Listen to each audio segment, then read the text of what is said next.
HanselMinutes.com, it's Hansel Minutes, a weekly discussion with web developer and technologist Scott Hanselman, hosted by Carl Franklin. This is Lawrence Ryan announcing show number 127, recorded live Monday, August 25th, 2008. Support for Hansel Minutes is provided by Telerik RAD Controls, the most comprehensive suite of components for Windows Forms and ASP.NET web applications.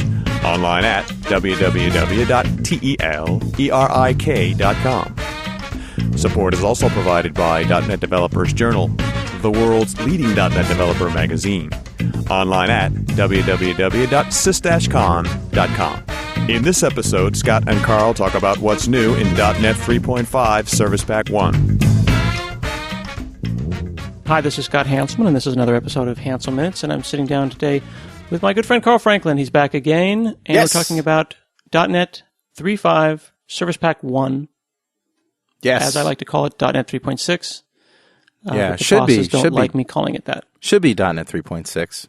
Well, there's a lot of stuff in it. I don't know why it was called SP1, but it's got a lot to it. There's a lot of additional functionality. Well, when you add new features like the Entity Framework and Astoria 80.NET data services, it really should be something other than a service pack. Because to me, service packs are updates to existing features. Exactly. And I would tend to agree. I think things got a little strange when .NET 3.0 came out. I think we can all agree that it was 2.0 additional libraries. Right. That should have been 2.1. But interestingly, but it was a lot of stuff. I mean, game-changing big stuff. WCF, WPF, totally new ways of thinking about something. I don't know if WPF would I don't think you could fairly say that would be 2.1. That's a pretty big deal.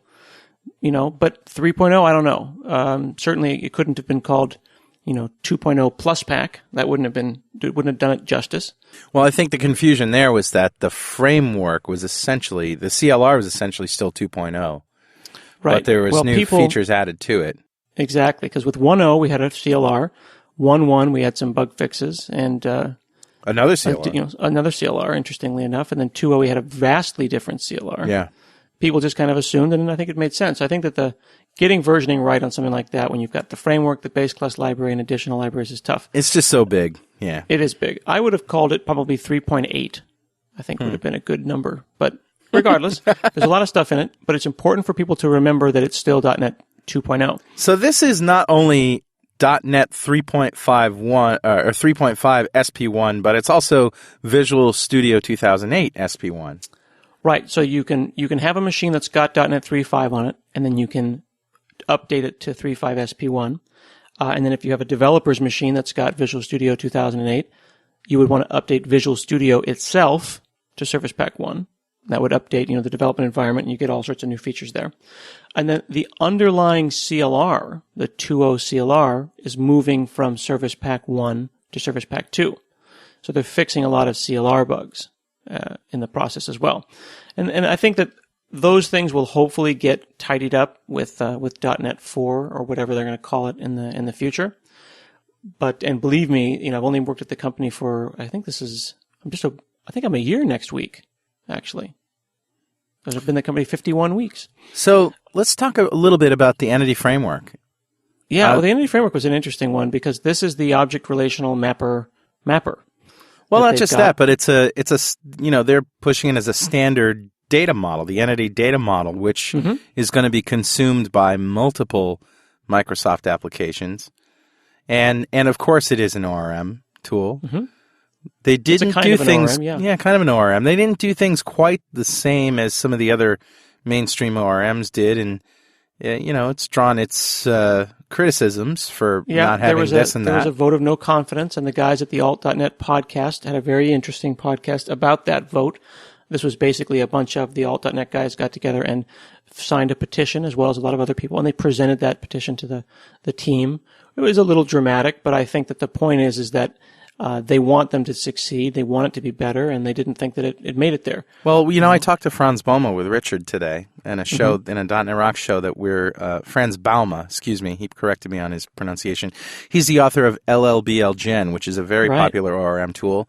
Mm-hmm. And I asked him what he thought about that. And he said, it mostly comes from the point that all of those guys are consultants that make their living with ORM tools, and they get into a situation where the project manager insists that they use the entity framework, and of course it doesn't have some of the features that they want, right. And therein lies their beef. Well, I think this is one of the things that culturally needs to kind of stop, is that, a lot of big companies, a lot of big enterprises will use what Microsoft produces, right? They wouldn't use Monorail, but they'll use ASP.NET MVC. They won't use Hibernate, but they'll use Entity Framework. And then that's their prerogative. But one of the things that I think is nice and is representative of the 3.5 SP1 stuff is that more of these things are getting along better with the third-party stuff.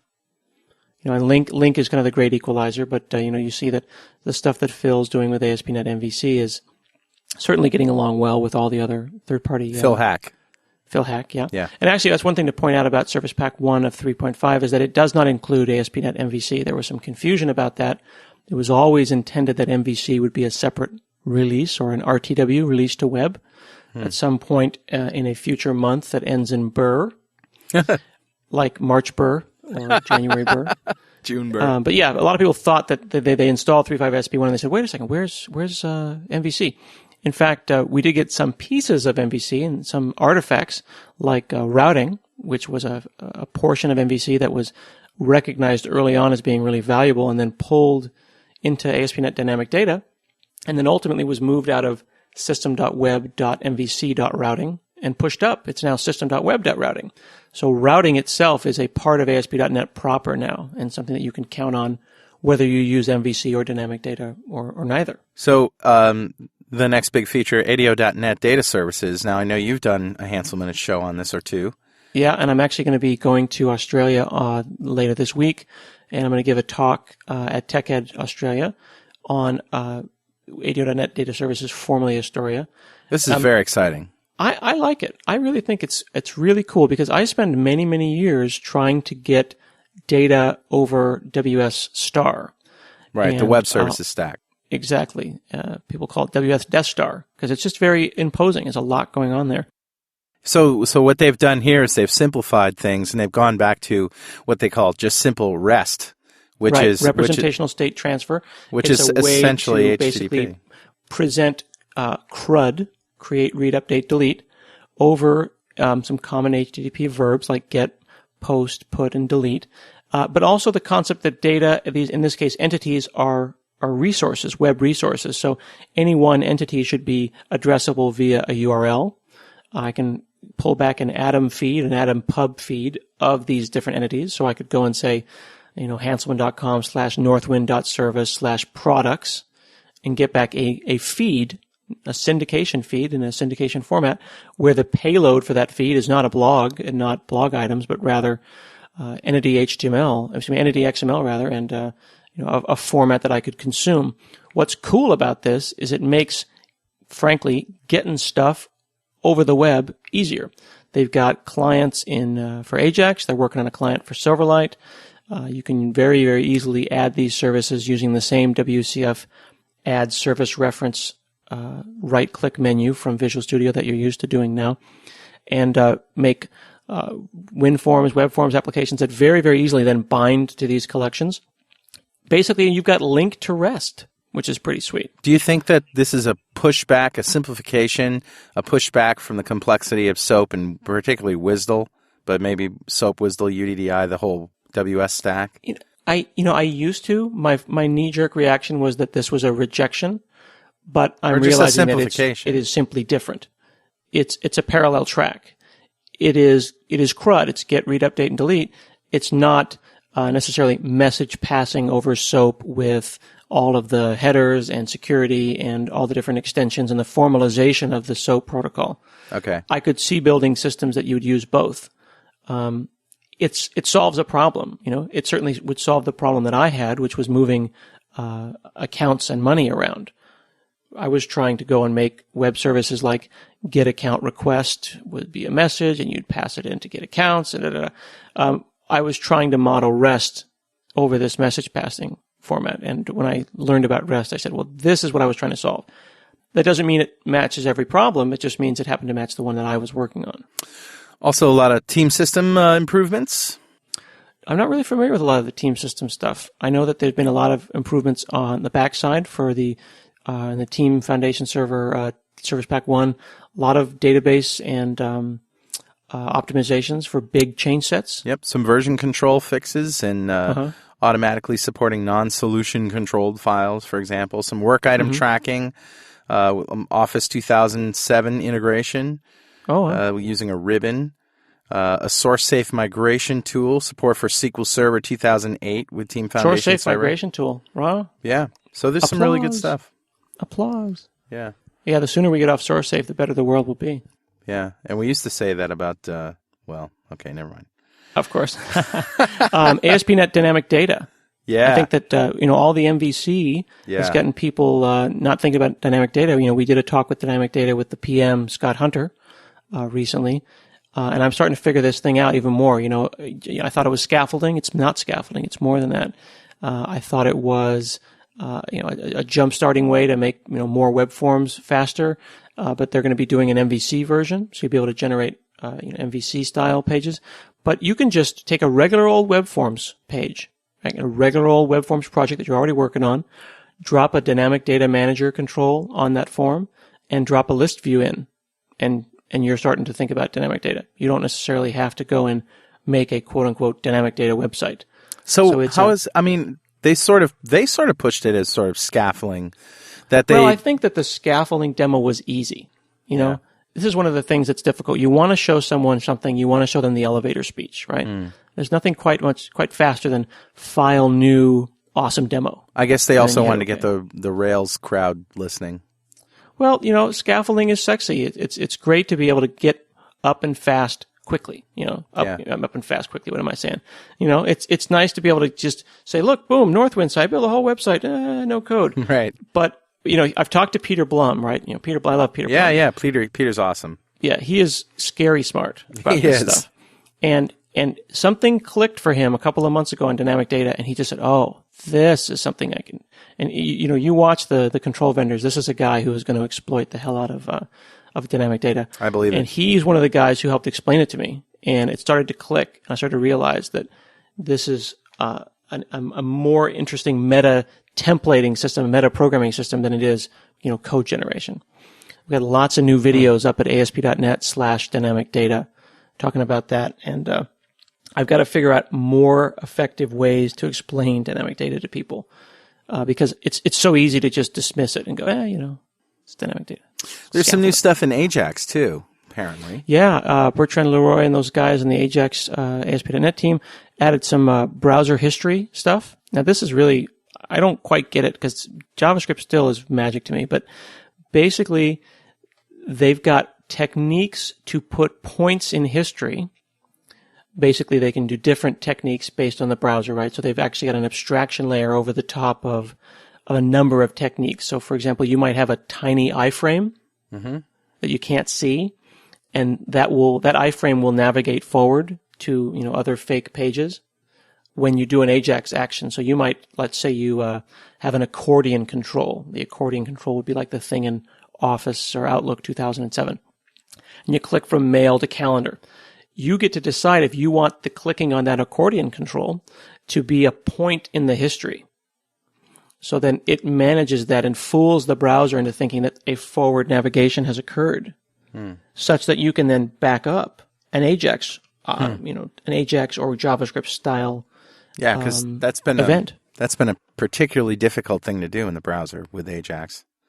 How do I undo? Yeah. Oh yeah, you can't take over the back button, right? A lot of people will say, early on with Ajax applications, you hit the back button accidentally and suddenly you lose your entire application. Well, nor do you want to. I mean, the back button is not a solution because it's not plugged into the architecture. Right. Well, the idea though was that people are used to moving forward in pages. Yeah. They click on something and the page changes dramatically. They would expect hitting back would undo that. Right. But an Ajax application like early versions of Gmail would stay on the same page forever. Yeah. Gmail's a great example of an application that does browser history really nicely. Yes. You can click on different categories and hit back, and you'll go right back where you were. Hi, it's Scott here from Another Place and Time. I hope you're enjoying the show so far. I apologize for interrupting it, but I wanted to let you know that assembling a podcast like this every week isn't free. Certainly the bandwidth bill crushes us every month, so I want to let you know that this show is sponsored by Telerik. They make the show possible, and they make some pretty cool products as well. For example, if you're trying to build a Web 2.0 AJAX application, trying to use the Web 1.0 components, it's kind of difficult. You got to get the next-gen stuff if you want to build the next-gen websites, and that's exactly what the folks at Telerik have got in their new upcoming product, which is codenamed Rad Controls Prometheus. It's a big pack of web controls built entirely on top of the Microsoft ASP.NET AJAX stuff that you already understand. It's going to give you a lot of performance and interactivity on your next project. They mirror the ASP.NET AJAX API, so the development's really straightforward. Client scripts are shared, loading time is pretty fast. You set a couple of properties, you can even bind to web services for a really efficient operation. The new RAD editor for ASP.NET AJAX loads up to 4 times faster than before, and the RAD grid will do thousands of records in milliseconds. But of course, it's better to try these things for yourself, so you can visit telerik.com/ASP.NET AJAX and download a trial. Thanks a lot for listening, and we'll get right back to the show.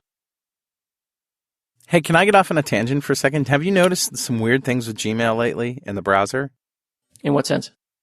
Just like, what can I say?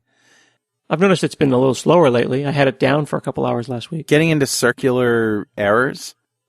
You know, it's funny. I've actually noticed more errors, just flat-out errors, on Gmail in the last kind of month than ever before. Yeah, me too. I've noticed it was down for like 4 or 5 hours a couple of weeks ago. That's right. Which was bizarre. I thought the world was ending. I had no idea. I'd never expected that to be done. And then I would get these weird kind of server error. It was kind of these cutesy messages like something went wrong. Something went wrong. Sorry. Check back in a few minutes. We're fixing the problem. Yeah.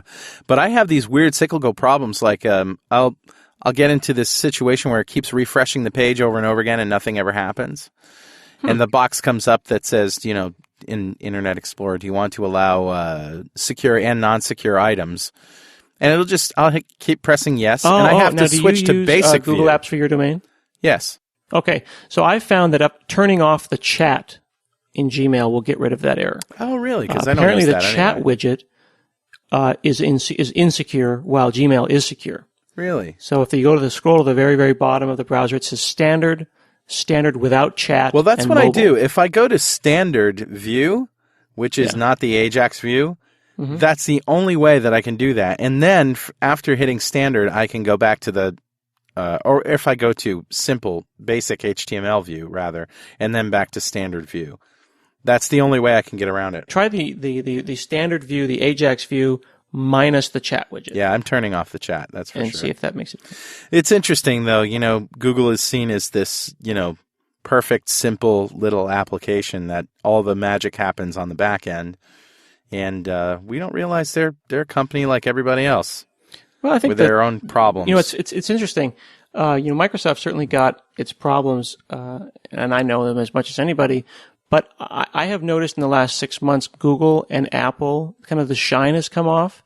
Yeah. And I'm not saying that in a kind of crabs in a bucket. You know, hey, they're trying to climb out of the bucket. Let's jump on their back. But what I mean is that writing good software is hard.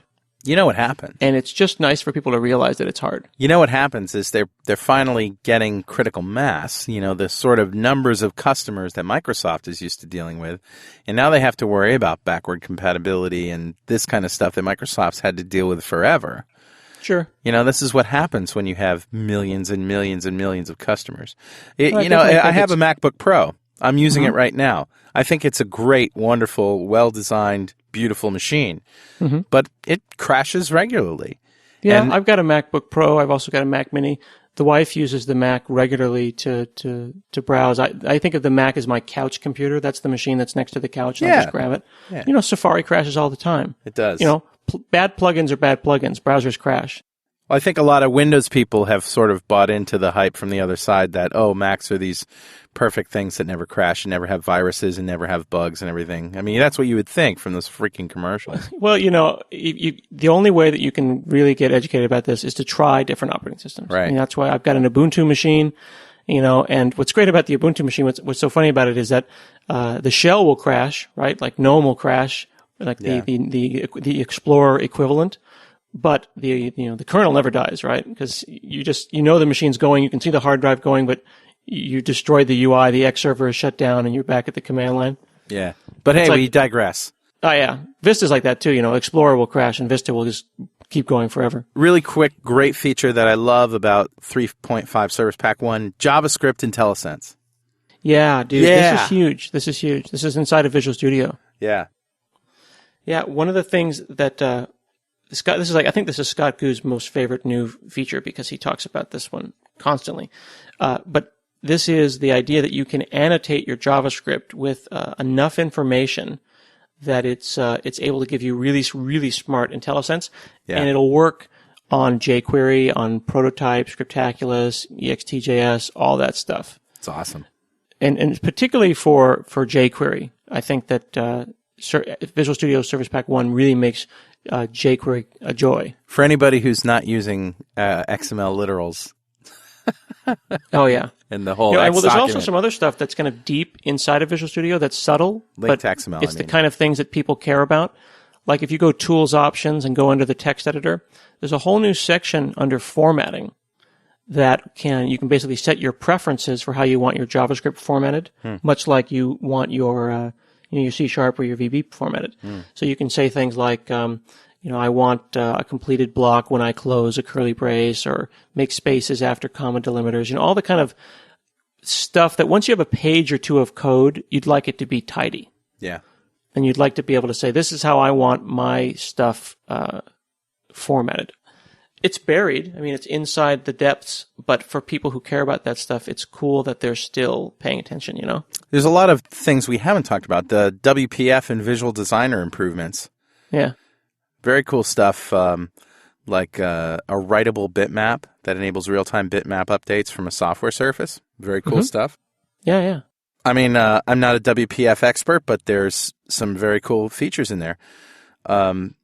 There's that hardware acceleration stuff that the effects. In WPF, there's this notion of capabilities tiers. Basically, how much of the WPF stuff can we push up into the hardware? Yeah. And like for example, there was a feature called bitmap effects that was a way to do things like glows and blurring and drop shadowing and all that. There's a thing called shader effects, which is explicitly hardware accelerated in Service Pack 1. Yep. Which is very cool. And then, of course, there's lots of CLR improvements to make WPF and WinForms apps start faster from a cold start. Yeah, that's right. Yeah, so you'll find that your existing applications will be snappier because of the way that memory is laid out. I think they just pretty much across the board improve the performance of applications in SP1. Well, there were a number of CLR improvements, but specifically, as I understand it, in the way that they laid out memory. And loading modules into memory such that they could be accessed very quickly. Very cool. So that stuff's all new, and things should feel 10-15% snappier with depending on what you're trying to accomplish. Yep. Some of the other more subtle things that are cool, of course, is that they put back classic ASP IntelliSense. I don't know if you noticed that this was gone. No, I didn't know that. It's back. I haven't done any classic ASP. Well, it disappeared in Visual Studio 2008, and people freaked out. So it's back, and you can get regular classic ASP IntelliSense rather, and as well as debugging. They basically incorrectly assumed that people weren't using classic ASP, which is a huge mistake. Well, I know there's a new ribbon control, like an Office 2007 ribbon, which, by the way, I really love, and it didn't take long for me to figure it out. I was a little skeptical of the ribbon at first, and now I just totally love it. That was a nice segue. That was very smooth. Directly from classic ASP into the futuristic ribbon control. It was segue. I will segue from there even more comfortably to script combining. Have you seen the JavaScript script combining? No, tell me. So if you've got an application that's got like a pile of JavaScripts, just one after the other, that can turn into a lot of script source equals. A lot of HTTP calls back to the server. There's a thing called the composite script element. Okay. It sits on Script Manager, and it basically lets you put a bunch of script references inside it. And then they get combined on the server. And then you get a single script served back to the client. So you have fewer requests to the server. So what's cool about that is it'll actually work with JavaScript that's on the disk, as well as JavaScript that's in a resource. So you're saying it puts it all in one JS file? Is that what you're saying? It dynamically combines the scripts into one file, and serves you just the one. Well, that's good. Yeah, it's pretty sweet. Like on my site, gosh, I probably got 7 or 8, right? Yeah. You can combine them all into one script. So, this is the kind of thing that you would do, sparingly, in the sense of you want to make sure you wouldn't just do it willy-nilly. You would want to decide which scripts that would be appropriate for. Yeah. But it's just little stuff like that. So there's a lot of tightening the screws, which I think is cool. So before we end the show, I just want to say that I've been using Vista 64-bit on another laptop now for a good 4 months. Good. I finally got you hardcore in the 64-bit. Well, I can't find anything bad about this computer or this operating system. It's so much more stable. I've got my 64-bit It never machine. crashes. It never crashes. It just sits there. Once you've got solid drivers, and if you're having a problem, in my experience with Vista 64-bit, it's either that you're having bad disk drivers or bad video drivers. Once you get that solid, it just sits. It just rocks. It totally rocks. Yeah. Yeah. 64-bit is a really nice place to be. Very happy with that. Have we done a 64-bit show? We should do one about getting 32-bit applications to run, debugging .NET applications on 64-bit, and all that kind of stuff. We haven't. Because a lot of people email me that they hear that I'm running 64-bit, and I'll say, I'd like to upgrade to 64-bit, but I really don't know, should I do that? Can I still make 32-bit applications? What about Visual Studio? Is there a 64-bit version? Explaining all that would be a really good show. Okay. Cool. I also, I run every operating system here back to Windows 2000, I think. I think I have a machine still running Windows 2000 somewhere. Mm-hmm. But I have XP on a few machines. I've got Server 2003 on a couple of servers. I've got Vista 64-bit on a laptop. I have XP in Parallels on my Mac OS, my MacBook. I have actually Server 2008 running as a workstation. And that is pretty amazing. Have you done a show on that? I haven't. And actually, someone accused me recently of talking about doing shows in the future and then forgetting. Oh. And someone said I should go back and look at our transcripts and search for, let's do a show on that. And then promise to do all those shows. Right. So we should get our transcript gnomes. Well, that's a good one. That's a very good show. I'm very happy with it. Because Server 2008 is essentially the Vista core. Mm-hmm. And running as a 64-bit machine, you can do the tweaks to sort of make it really shine as a workstation. Yeah, and one of these days, I'm going to have to take one of my machines and try the Win 2008 workstation. And there's Aero. I have Aero. I have all the features that I have in Vista. All the glass. And somebody did some benchmarks on it that says that it runs faster too, like 17, 18% faster. But you do. There are obviously some things that you don't get that, but I don't need them, so it worked out really well. All right, Scott. I think that's a show, don't you think? I think so. There's lots to talk about, but I would encourage people to check it out. Oh, and I wanted to introduce a website that I made. I'm still working on it. It's not quite there yet, but if you go to www.smallest.net.com. Have you seen this? No. You got a browser? Yeah. Check it out. Smallest.net.com. Mm-hmm. Okay. Spell out .net. Oh, okay. So smallest. DOTNET.com. Get the smallest.NET framework download possible. Yeah. So this is a little one-page application that does one thing. It looks at your user agent and your OS and what version of your OS and your bitness and all that and says, here's about what we think it would take to get you up to 3.5 SP1. Well, I'm using a Mac, but, I also have... Well, so what does it say? Actually, it says, it looks like you're running a Mac. There's no .NET Framework download from Microsoft for the Mac, but you might check out either Silverlight, which is a browser plugin that includes a small version of the .NET Framework. You could also check out Mono, which is the open source platform that could run .NET on a Mac. Very cool. So let me run with Internet Explorer, though, because I am running Parallels, and I can run them side by side. Oh, okay, good. So we'll see what your Mac, what the VM of Vista inside your Mac is doing. www, and this is XP, by the way, XP Pro. Okay, good. www smallest dot. Basically, there's a lot of people who think that the .NET framework itself is like a 250 meg thing. Right. And it's just not. It's somewhere between 10 and 60 megs, sometimes 80, depending on what kind of prereqs you've already got. So this says, I can't tell if you've got .NET installed. Perhaps you don't have .NET installed, or perhaps your browser isn't letting me know. This is Internet Explorer. Yeah, Internet Explorer, but it's running Parallels. So scroll to the very, very bottom. Okay. And look at the user agent at the very bottom of the page. It's Mozilla 4.0, compatible MSIE 6.0, Windows NT 5.1 SV1. Yeah, so this is an XP. You don't have IE7, and looks like you don't have .NET, this little XP machine. That's right. All right, there you go. And the reason is because Windows Update does not work on my Parallels installation of XP Pro. Scandalous. It will not install any updates. Well, that's a whole other show right there. Yeah, run a Mac. It's awesome. Never crashes. No problems. All right. Okay. Scott, have a good one. Give the best to the family. All right, and I will talk to you guys next week on Hansel Minutes.